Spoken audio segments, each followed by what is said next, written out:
चलनी चाहिए, मतलब एक तय रास्ता, एक मंजिल। कई बार ऐसा लगता है ना कि सब कुछ ठीक चल रहा है, फिर भी हम कहीं फंसे हुए हैं। हाँ, या थका हुआ महसूस करते हैं। बिल्कुल, जैसे कोई अदृश्य सीढ़ी चढ़ रहे हों, पर पता नहीं क्यों। सही बात है। तो आज हम इसी सीधी रेखा वाली सोच से थोड़ा हटकर बात करेंगे। अच्छा, एक नया नजरिया देखेंगे विकास और महत्वाकांक्षा का। ठीक है। एक ऐसा तरीका जो शायद डर या बोरियत की जगह जिज्ञासा और छोटे छोटे प्रयोगों से भरा हो। दिलचस्प लग रहा है, चलिए देखते हैं। सोचिए, एक बढ़िया नौकरी है, अच्छी तनख्वाह भी है, दुनिया घूम रहे हैं, सुनने में तो एकदम सपना लगता है। हाँ, बिल्कुल। पर कभी कभी इसी कामयाबी की सीढ़ी पर चढ़ते चढ़ते भी इंसान अंदर से खालीपन महसूस करने लगता है। ये होता है। सब कुछ मिल गया पर लगता है कुछ कुछ कमी है। बिल्कुल। और इसका एक कारण ये हो सकता है कि लक्ष्य तय करने के जो हमारे पारंपरिक तरीके हैं ना, जैसे वो स्मार्ट गोल्स वगैरह, बहुत सोच समझकर, नाप तोल कर भविष्य के लिए बड़े लक्ष्य बनाना, हाँ। वो असल में आज की जो दुनिया है जो इतनी अनिश्चित है, उसके लिए कई बार काम नहीं करते। क्यों? मतलब क्या गड़बड़ है उनमें? वो भविष्य में एक इतनी दूर की मंजिल पर फोकस करते हैं कि रास्ता ही कई बार बहुत लंबा, उबाऊ या मुश्किल लगने लगता है। अच्छा, हाँ, निराशा हो सकती है। बिल्कुल। और इसके नुकसान भी है। पहला तो ये डर पैदा करता है। डर किस बात का? कुछ नया आजमाने का डर, फेल होने का डर, क्योंकि मंजिल इतनी बड़ी और दूर है तो लगता है अगर फेल हो गए तो सब बर्बाद। सेम। दूसरा, ये एक तरह की क्या कहें टॉक्सिक प्रोडक्टिविटी को बढ़ावा देता है। टॉक्सिक प्रोडक्टिविटी, ये क्या चीज है? मतलब बिना रुके काम करते रहना, आराम नहीं करना, हर वक्त बस अगले लक्ष्य के पीछे भागना। ओ हाँ, इसका नतीजा? थकावट, बर्नआउट जिसे कहते हैं। हाँ, आजकल ये शब्द बहुत सुनने में आता है। और तीसरा नुकसान भी है, ये हमें दूसरों से तुलना करने पर मजबूर करता है। अच्छा। और अकेलेपन की तरफ धकेलता है। हम हमेशा दूसरों से आगे निकलने की होड़ में रहते हैं। जैसे वो रेड क्वीन इफेक्ट वाली बात। हाँ, बिल्कुल। अपनी जगह बनाए रखने के लिए भी लगातार भागते रहना पड़ता है। सहयोग की भावना कम हो जाती है। तो जब अनिश्चितता आती है, हमारे पास दो रास्ते होते हैं, या तो डर और बेचैनी में पड़ जाएं, या फिर शांति और जिज्ञासा से उसका सामना करें। ये पुराने लक्ष्य वाले तरीके अक्सर हमें पहले रास्ते यानी डर वाले रास्ते पर ले जाते हैं। समझ गया। और आजकल एक और बात बहुत चलती है, अपनी जिंदगी का एकमात्र मकसद ढूंढो। हाँ, ये भी एक चलन है, जैसे हर किसी का कोई एक ही खास मकसद होता है बस। पर क्या जिंदगी इतनी सीधी होती है? वो रॉन फिनली का उदाहरण है ना। हाँ, बताइए। पहले कपड़ों के डिजाइनर थे, फिर अचानक सब्जियां उगाने लगे अपने इलाके में। हाँ। और एक पूरा आंदोलन खड़ा कर दिया। हाँ। तो क्या उनका पहला काम मकसद नहीं था, या दूसरा वाला है, या हो सकता है दोनों ही जिंदगी के हिस्से थे? यही तो बात है। एक मकसद की तलाश हमें बांध सकती है, सीमित कर सकती है। कैसे? हम अनजाने में कुछ तयशुदा सोच के रास्तों पर चलने लगते हैं। इनको हम दिमागी स्क्रिप्ट्स या कॉग्निटिव स्क्रिप्ट्स कह सकते हैं। कॉग्निटिव स्क्रिप्ट्स मतलब वो अंदरूनी कहानियां जो हम खुद को बताते हैं कि हमें क्या करना चाहिए, कैसे जीना चाहिए। ये मोटी मोटी 3 तरह की हो सकती हैं। अच्छा, कौन कौन सी? एक होती है जिसमें हम वही करते हैं जो हमेशा से करते आए हैं, क्योंकि हमें लगता है कि हमें अपने अतीत के हिसाब से ही चलना चाहिए, उसे छोड़ना गलत होगा। सीक्वल स्क्रिप्ट जैसा। हाँ, कह सकते हैं। दूसरी होती है जिसमें हम वो करते हैं जो दूसरे हमसे चाहते हैं या जिसे समाज में सफलता माना जाता है। अच्छा, दूसरों को खुश करने वाली स्क्रिप्ट। हाँ, भले ही हमारा अपना मन कुछ और करने का हो। और तीसरी होती है जिसमें हम किसी बड़े जुनून या सपने के पीछे से भागते हैं कि असलियत भूल जाते हैं, यानी एपिक स्क्रिप्ट। हाँ। और अक्सर इसका अंत निराशा में होता है, क्योंकि हमने शायद मुश्किलों का अंदाजा ही नहीं लगाया होता। तो इन स्क्रिप्ट से बाहर कैसे निकलें? ये तो एक जाल जैसा लगता है। इसका तरीका है कि हम अपने ही जीवन को एक खोजकर्ता की नजर से देखें। जैसे कोई मानव विज्ञानी अपने जीवन का, हाँ, अपने ही जीवन का अध्ययन करें। एक दिन के लिए फील्ड नोट्स बनाएं। लिखें कि कब आपको ऊर्जा महसूस हुई, कब थकान लगी, अच्छा, कौन सी बातचीत अच्छी लगी, किस चीज ने आपकी जिज्ञासा जगाई। छोटी छोटी बातें। फिर इन नोट्स का क्या करें? इनमें पैटर्न ढूंढिए। इससे आपको अंदाजा लगेगा कि असल में आपको क्या चीज ऊर्जा देती है, क्या चीज खींचती है। ओके। फिर आप सवाल पूछ पाएंगे जैसे, अच्छा ये चीज मुझे अच्छी लगती है तो मैं इसे अपनी जिंदगी में और कैसे ला सकती हूँ। हाँ, ये तो मतलब प्रैक्टिकल लग रहा है। इसी से छोटे छोटे प्रयोगों के लिए आइडियाज मिलेंगे या आपकी परिकल्पनाएं बन जाएंगी। अच्छा, तो परिकल्पनाएं बन गई, आइडियाज आ गए, अब आता है अगला कदम, एक नया तरीका, पैक्ट। समझौता। हाँ, एक तरह का छोटा सा समझौता खुद के साथ।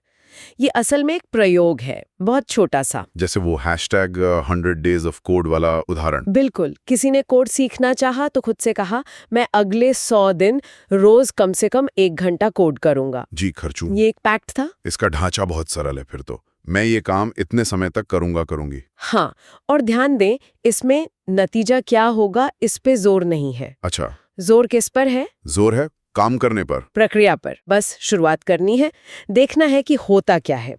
तो एक अच्छा पैक्ट कैसा होना चाहिए? इसके 4 सिद्धांत हैं। आप PACT एक्रोनिम से याद रख सकते हैं। Okay, PACT। हाँ, P यानी पर्पसफुल, उद्देश्यपूर्ण, मतलब ये जिज्ञासा से निकले, सीखने की यात्रा मजेदार लगे, डर से नहीं। ठीक है। A यानी एक्शनेबल, ओके। ऐसा काम हो जिसे आप आज अभी अपने मौजूदा साधनों से शुरू कर सकें, कोई बड़ी तैयारी की जरूरत ना हो। अच्छा। C मतलब कंटिन्यूअस, निरंतर, काम ऐसा हो जिसे दोहराया जा सके, रोज या हर हफ्ते, ताकि आप लगातार जानकारी जमा कर सकें, सीख सकें। और T यानी ट्रैकेबल, ट्रैक करने योग्य, प्रगति को आसानी से ट्रैक किया जा सके, बस हाँ या नहीं, क्या आज ये काम किया? हाँ, बस, कोई जटिल मीट्रिक नहीं। ये तो काफी सीधा सरल लग रहा है। हाँ, और बार बार किसी काम को करने से, मतलब रिपीटेड ट्रायल से, आत्मविश्वास बढ़ता है और पता चलता है कि ये रास्ता सही है या नहीं। बिल्कुल, इसे सीरियल ऑर्डर इफेक्ट भी कहते हैं। लगातार कोशिश करने से हम सीखते हैं और बेहतर होते जाते हैं। लेकिन ये कोई आदत बनाना या न्यू ईयर रेजोल्यूशन जैसा तो नहीं है? नहीं, बिल्कुल नहीं। ये समझना जरूरी है, पैक्ट कोई आदत नहीं है, ना ही नए साल का संकल्प है, न ही कोई परफॉर्मेंस मीट्रिक। तो फिर क्या है? ये सीमित समय का एक प्रयोग है। इसका मकसद नतीजा पाना नहीं है। मकसद है सीखना। हाँ, सीखना, प्रयोग करना, देखना क्या ये मेरे लिए काम करता है, क्या मुझे इसमें मजा आ रहा है, क्या मेरी दिलचस्पी बढ़ रही है। अच्छा, तो जब अपना पैक्ट या प्रयोग चुनें तो क्या ध्यान रखें? छोटी शुरुआत करें, बिल्कुल छोटा सोचें। वो सबसे छोटा प्रयोग क्या है जो आप कर सकते हैं। और एक साथ बहुत सारे पैक्ट शुरू ना करें, 1 या 2 काफी हैं। और अपनी जिज्ञासा को रास्ता दिखाने दें। बिल्कुल, अपनी वो जो गर्मजोशी भरी जिज्ञासा है उसे गाइड बनने दें, देखें वो आपको कहाँ ले जाती है। तो मतलब कुल मिलाकर बात यह है कि जिंदगी की वो जो सीधी रेखा वाली सोच है, हाँ, जिसमें एक तय मंजिल होती है, तय रास्ता होता है, हाँ, उसे छोड़कर हम एक प्रयोग करने वाला नजरिया अपना सकते हैं, जहां लक्ष्य पहले से तय नहीं होते बल्कि खोजे जाते हैं। हाँ, बिल्कुल, ये एक ऐसा तरीका है जिसमें आप अपनी जिज्ञासा को आगे रखते हैं, छोटे छोटे प्रयोग करते हैं और अनिश्चितता से डरने के बजाय उसे सीखने और बढ़ने का एक मौका मानते हैं। हर मोड़ एक नया रोमांच बन जाता है फिर तो। हाँ, एक नई संभावना। भले आपको ठीक ठीक पता ना हो कि आगे क्या है, लेकिन आप आगे बढ़ रहे होते हैं, सीख रहे होते हैं। ठीक है, तो आगे बढ़ते हैं। आज हम जिन आइडियाज पे बात कर रहे हैं ना, वो सिर्फ काम निपटाने के बारे में नहीं है, बल्कि ये समय को देखने का, जीने का एक अलग ही तरीका बताते हैं। मतलब ये सिर्फ टिप्स नहीं है, कुछ गहरा है। हाँ, बिल्कुल, ये सिर्फ ज्यादा घंटे काम करने की दौड़ नहीं है, बल्कि ये सोचना है कि हम अपने हफ्तों को, अपने दिनों को ज्यादा मतलब वाला कैसे बनाएं, उस रैट रेस से बाहर निकलना एक तरह से। और इसमें एक बड़ी दिलचस्प बात ये पता चलती है कि जो पुराने यूनानी थे ना, उनके पास समय के लिए एक नहीं 2 शब्द थे। हाँ, एक था क्रोनोस। ये वही अपनी घड़ी वाला टाइम है ना, सेकंड, मिनट, घंटे, जिसे हम गिनते रहते हैं और जो लगता है कि हमेशा कम ही पड़ रहा है। हाँ, वो गिनती वाला समय, बिल्कुल। लेकिन दूसरा शब्द था काइरोस, और ये ज्यादा मजेदार है। काइरोस, ये क्या है? ये है समय की क्वालिटी, वो सही वाला पल, वो मौका जब कोई काम करना सबसे सही हो या सबसे असरदार हो। मतलब ये मानता है कि हर पल एक जैसा नहीं होता। अच्छा। हाँ, कुछ पलों का वजन ज्यादा होता है, कुछ में जैसे कोई जादुई खिड़की खुल जाती है। हाँ। मौके छिपे होते हैं। और सच पूछो तो ये हमारे वक्त के अनुभव से ज्यादा मिलता है ना। हाँ, ये तो है। कभी लगता है वक्त उड़ रहा है, कभी लगता है खिंच रहा है। बिल्कुल। तो फिर अगर हर पल एक जैसा नहीं है, तो फिर सवाल ये है कि हम इन खास काइरोस पलों का, इन मौकों का फायदा कैसे उठाएं। लगता है सिर्फ टाइम टेबल बनाने से तो नहीं, उससे कहीं ज्यादा गहरी बात है ये। बात अपनी एनर्जी, अपने ध्यान और यहाँ तक कि अपनी भावनाओं को मैनेज करने की ज्यादा है। एनर्जी, ध्यान, भावनाएं, ओके। हाँ, जैसे ये समझना कि आप दिन में कब ज्यादा फ्रेश महसूस करते हैं, कब एनर्जी डाउन होती है, अपना वो साइकिल समझना। और ये भी कि एक टाइम में एक ही चीज पर फोकस करना। वो जो मल्टीटास्किंग का भूत है ना। हाँ हाँ, सब करते हैं आजकल, करते हैं, पर वो एक छलावा है। दिमाग सच में ऐसे काम नहीं कर पाता। और अपनी फीलिंग्स को पहचानना, उन्हें नाम देना, जैसे हाँ मैं अभी थोड़ा नर्वस फील कर रही हूँ, ये सब मिलकर हाँ एक तरह की वो सजग सक्रियता बन जाती है। Mindful productivity. और इसमें वो बात भी है ना कि हर चीज परफेक्ट करने का दबाव छोड़ना। मुझे याद है वो शोंडा राइम्स वाला किस्सा शायद। हाँ बिल्कुल। शोंडा राइम्स वो इतनी बड़ी टीवी प्रोड्यूसर हैं, वो कहते हैं कि भाई आप जिंदगी के हर एरिया में एक साथ टॉप पर नहीं रह सकते, नामुमकिन है। तो कभी कभी जानबूझकर चुनना पड़ता है कि ठीक है यहाँ थोड़ा कम ठीक है चलेगा, ताकि जहाँ ज्यादा जरूरी है वहाँ अपना बेस्ट दे सके। सोची समझी कमी कह सकते हैं, इंटेंशनल इम्परफेक्शन। हाँ कुछ वैसा ही। अच्छा, और एक चीज है टाल मटोल, प्रोक्रास्टिनेशन।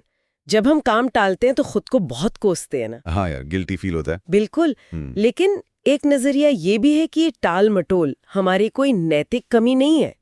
ये एक सिग्नल है, एक मैसेज। कैसा सिग्नल? ये तो इंटरेस्टिंग है। हाँ, तो इसे समझने के लिए एक ट्रिपल चेक जैसा कुछ सुझाया गया है। पहला सवाल, अपने दिमाग से पूछो, क्या ये काम वाकई मेरे लिए सही है, मतलब लॉजिकली। ठीक है, दिमाग। दूसरा, अपने दिल से, क्या ये मुझे जरूरी लगता है या इसमें मेरी दिलचस्पी है। दिल, ओके। और तीसरा, अपने हाथों से, मतलब क्या मेरे पास इसे करने का हुनर है या जरूरी चीजें हैं, संसाधन है। अच्छा, दिमाग, दिल, हाथ। हाँ, अगर इनमें से किसी का जवाब नहीं है तो शायद टालना लाजमी है, वो वजह है। और अगर वजह समझ आ जाए तो फिर हल भी सोचा जा सकता है। तो मतलब टालमटोल को दुश्मन की तरह नहीं, एक गाइड की तरह देखें। हाँ, एक तरह से, बिल्कुल। और देखो, आगे बढ़ना भी कोई सीधी लाइन में नहीं होता। ये अक्सर कोशिश करने, फिर गलती करने, फिर उससे सीखने, ऐसे चक्करों में होता है। अच्छा। हाँ, जैसे वो महान मैराथन रनर है ना, एलियूद किपचोगे, वो अपनी डायरी में सब लिखते थे, ट्रेनिंग कैसी हुई, जूते कैसे थे, मूड कैसा था, सब कुछ, ताकि वो समझ सकें कि क्या चीज काम कर रही है, क्या नहीं, सीख सकें। अरे वाह, मतलब अपने ही काम और अपनी सोच पर दोबारा सोचना, वो मेटाकॉग्निशन जिसे कहते हैं। बिल्कुल वही, अपने सोचने के तरीके पर सोचना। और इसका एक बहुत सिंपल तरीका भी बताया गया है, plus minus next. Plus minus next, ये क्या है? बहुत आसान। सोचो, पिछले हफ्ते या पिछले कुछ टाइम में क्या अच्छा हुआ, वो हो गया प्लस। प्लस। क्या ठीक नहीं हुआ, कहाँ गड़बड़ हुई, वो माइनस। माइनस। और अब इस सब से सीख कर आगे क्या अलग करोगे, वो है नेक्स्ट। Plus minus next. हाँ, ये तो काफी सीधा है और लगता है रेगुलरली करने से फर्क पड़ेगा। हाँ, छोटी छोटी इंप्रूवमेंट्स होती रहती हैं। अच्छा, और जिंदगी में रुकावटें तो आती ही हैं, ऐसी चीजें जो हमने सोची भी नहीं होती। हाँ, वो तो है, डिसरप्शंस। यहाँ पर एक पुरानी चीनी किसान की कहानी याद आती है, सुनिए। शायद। कौन सी? वो जिसके साथ कुछ भी होता था, अच्छा या बुरा, उसका एक ही जवाब होता था, शायद। घोड़ा भाग गया, शायद। घोड़ा वापस आ गया और साथ में जंगली घोड़े ले आया, शायद। बेटा घोड़े से गिर गया, शायद। हाँ हाँ, याद आया। मतलब तुरंत रिएक्ट नहीं करना। जो आज बुरा लग रहा है कल अच्छा साबित हो सकता है, और जो अच्छा है उसका भी पता नहीं। ये एक तरह की एक्टिव एक्सेप्टेंस है, चीजों को स्वीकारना पर बिना हारे। तो जब ऐसी कोई रुकावट आए तो क्या करे उस शायद वाले एटीट्यूड के अलावा? तो उसके लिए एक 2 स्टेप रीसेट का जिक्र है। 2 कदम। पहला कदम, जो भी भावना उठ रही है, गुस्सा, निराशा, चिंता, उसे समझो और उसे नाम दो। हाँ, मैं अभी निराश महसूस कर रही हूं। बस उसे महसूस करो, बिना जज किए। ओके, पहले भावना को पहचानना और मानना। हाँ, फिर दूसरा कदम, जब वो पहली तेज लहर थोड़ी थम जाए तो ठंडे दिमाग से देखो कि असल में हुआ क्या है, इसके प्रैक्टिकल नतीजे क्या हैं और अब क्या करने की जरूरत है, अगर कुछ करने की जरूरत है भी तो है। हाँ, और क्या पता इसी तरह की शांति और एक्सेप्टेंस से ही हमें वो खास काइरोस पल दिखें जिनकी बात हमने शुरू में की थी। बिल्कुल हो सकता है, शायद यही कनेक्शन है। ठीक है, तो आगे बढ़ते हैं। आज ना हम कुछ ऐसे आइडियाज़ पे बात करेंगे कि कैसे दूसरों से जुड़ना या अपना सीखने का तरीका सबके साथ बांटना और मतलब अभी प्रेजेंट में अच्छा काम करना, ये सब हमें बेहतर बना सकता है। कभी ऐसा महसूस हुआ है कि जब किसी ग्रुप के साथ होते हैं ना तो काम में ज़्यादा मज़ा आता है, एक अलग सी एनर्जी होती है। हाँ हाँ, बिल्कुल। और पता है इसे क्या कहते हैं? Social flow. सोशल फ्लो, अच्छा। हाँ, मतलब जब आप किसी ग्रुप में होते हैं ना, जैसे कोई म्यूजिक बैंड हो या स्पोर्ट्स टीम, तो वो जो पूरी तरह काम में डूब जाने वाली स्टेट होते हैं ना, फ्लो स्टेट, वो अकेले काम करने से ज्यादा आसानी से आती है। और ये जो सबका ध्यान एक जगह होता है ना, इससे सिर्फ काम अच्छा नहीं होता, बल्कि वो पूरा एक्सपीरियंस ही मजेदार बन जाता है। हाँ, ये बात तो है। मुझे वो पेरिस के पेंटर्स याद आ रहे हैं या वियना के थिंकर्स जो कैफे में घंटों बातें करते थे। बिल्कुल वही माहौल। हाँ, वो आइडियाज का टकराना, उसी से तो नई चीजें निकलती थी। लगता है अकेले जीनियस होने से ज्यादा जरूरी है वो माहौल, वो ग्रुप। सही कहा। और देखो, ऐसे ग्रुप में होने के फायदे भी साफ हैं। एक तो है पूलिंग इफेक्ट। पूल इफेक्ट, वो क्या है? मतलब ग्रुप की जो मिली जुली नॉलेज और स्किल होती है ना, वो आपके अकेले के पास जो है उससे कहीं ज्यादा होती है। इसे ट्रांजैक्टिव मेमोरी भी कहते हैं। ट्रांजैक्टिव मेमोरी? हाँ, मतलब सबको पता होता है कि ग्रुप में कौन क्या जानता है, किससे क्या पूछना है। अच्छा, यानी सबको सब कुछ जानने की जरूरत नहीं, बस ये पता हो कि सही जानकारी किसके पास है। एग्जैक्टली। दूसरा फायदा है रिपल इफेक्ट। मतलब ऐसे मौके मिलना जिनकी उम्मीद ना हो। जैसे कोई नया पार्टनर मिल गया काम के लिए, या कोई आपको गाइड करने वाला मिल गया, कोई मेंटोर। और तीसरा जो बहुत जरूरी है वो है सेफ्टी इफेक्ट। मतलब मुश्किल वक्त में ना ग्रुप आपको एक सहारा देता है, इमोशनली भी और प्रैक्टिकली भी। इससे मेंटल हेल्थ अच्छी रहती है। सही है, एक सपोर्ट सिस्टम बन जाता है। और शायद अलग अलग जरूरत के लिए अलग अलग ग्रुप्स भी हो सकते हैं। हाँ बिल्कुल, जरूरी नहीं एक ही ग्रुप सब कुछ करे। अच्छा, इसी जुड़ाव से एक और बात निकलती है। आजकल ये ट्रेंड देख रहा हूँ कि लोग अपनी सीखने की प्रोसेस को शेयर कर रहे हैं खुले तौर पे। हाँ, लर्निंग इन पब्लिक। हाँ, पहले तो जैसे गैलीलियो वगैरह अपनी खोजें छुपाते थे, डरते थे कि कोई क्रेडिट न ले ले, पर अब लोग अपनी गलतियां तक बता रहे हैं ऑनलाइन। ये क्यों? देखो, इसे ही सार्वजनिक रूप से सीखना कहते हैं। इसके फायदे बहुत हैं। सबसे बड़ा फायदा तो ये कि आपको शुरू में ही फीडबैक मिल जाता है। अच्छा, हाँ। पता चल जाता है कि आप सही जा रहे हो या नहीं। फिर दूसरों के आइडियाज से आपकी अपनी क्रिएटिविटी बढ़ती है। और जब आप किसी चीज को दूसरों को समझाने की कोशिश करते हैं ना, तो खुद को और अच्छे से समझ आती है। बिल्कुल, सोच साफ होती है, नेटवर्क बनता है और सीखने की स्पीड तेज हो जाती है। लेकिन इसमें डर भी तो लगता होगा, मतलब जैसे कि अरे मुझे तो अभी ज्यादा कुछ पता ही नहीं, मैं क्या शेयर करूं, या फिर लोग जज करेंगे मुझे। हाँ, ये डर तो आम है। देखो, पहले डर का जवाब तो ये है कि एक्सपर्ट जैसा कुछ नहीं होता। आप जो जानते हैं, जितना जानते हैं, वो शेयर करें। किसी ना किसी के लिए वो नया ही होगा। और जो दूसरा डर है कि लोग जज करेंगे, उसका इलाज तो बस प्रैक्टिस है। जैसे पब्लिक स्पीकिंग का डर होता है ना, प्रैक्टिस से कम होता है। हाँ, सही है। वैसे ये भी धीरे धीरे आदत पड़ती है और आप छोटे भरोसे वाले ग्रुप से शुरू कर सकते हैं। जरूरी नहीं कि पहले दिन ही पूरी दुनिया को बताना है। मतलब परफेक्शन का इंतजार किए बिना शुरू कर दो, ये बढ़िया है। अच्छा, एक और कॉन्सेप्ट है जिस पर बात करनी थी। अक्सर लोग सोचते हैं कि वो पीछे क्या छोड़ जाएंगे, अपनी लेगेसी। पर एक और नजरिया है जेनरेटिविटी पर फोकस करना। ये क्या चीज है? जेनरेटिविटी, हाँ, इसका मतलब है कि भविष्य में क्या होगा इसकी बहुत ज्यादा चिंता करने के बजाय इस पर ध्यान देना कि आप अभी आज अपने ज्ञान और अपनी ग्रोथ से अपने आसपास की दुनिया पर क्या अच्छा असर डाल रहे हैं। मतलब लेगेसी तो बात की बात है, अभी क्या कर रहे हैं वो ज्यादा जरूरी है। बिल्कुल, ये बड़े बड़े कामों के बारे में नहीं है, ये छोटे रोज के योगदान के बारे में है। जैसे ऑफिस में किसी नए साथी की मदद कर दी, या अपनी कोई सीख किसी ग्रुप में शेयर कर दी। वो बेन टॉसल का उदाहरण है ना, उन्होंने कोई सीधा रास्ता नहीं लिया, बस अपनी क्यूरियोसिटी के पीछे गए, दूसरों की मदद की और उसी प्रोसेस में सफल हो गए। तो ये बड़े लक्ष्यों के बजाय छोटे मतलब वाले कामों पर ज्यादा जोर देता है। इसके कुछ सिद्धांत या प्रिंसिपल्स में हैं? हाँ, कुछ गाइडलाइंस कह सकते हैं। पहला, काम पहले करो, परमिशन का इंतजार मत करो, वैल्यू बनाओ। ठीक है। दूसरा, सिर्फ अपने मेन काम में ही नहीं, दाएं बाएं भी हाथ पैर मारो, मतलब कुछ और स्किल्स भी सीखो। अच्छा। तीसरा, इमेज से ज्यादा असल इम्पैक्ट पर ध्यान दो। आप असल में क्या कर रहे हो वो ज्यादा जरूरी है। चौथा, जो शुरू करो उसे खत्म करो। मतलब अगर कोई एक्सपेरिमेंट किया तो उसका नतीजा बताओ, भले ही फेल हुआ हो, ताकि दूसरे उससे सीख सकें। हाँ, ये जरूरी है। और पांचवा, इस पूरी जर्नी को एंजॉय करो। थोड़ा खेलो, मजे लो। सीरियसनेस अच्छी है, पर थोड़ी मौज मस्ती भी जरूरी है क्रिएटिविटी के लिए। वाह, बहुत अच्छे पॉइंट्स हैं। तो आज हमने 3 मुख्य बातों पर गौर किया। एक तो ग्रुप की एनर्जी का फायदा उठाना, यानी सोशल फ्लो। हाँ, दूसरा, अपनी सीखने की प्रोसेस को सबके साथ शेयर करना, यानी लर्निंग इन पब्लिक। बिल्कुल। और तीसरा, भविष्य की लेगेसी की चिंता छोड़कर अभी वर्तमान में योगदान देने पर फोकस करना, यानी जेनरेटिविटी। हाँ, एकदम सही।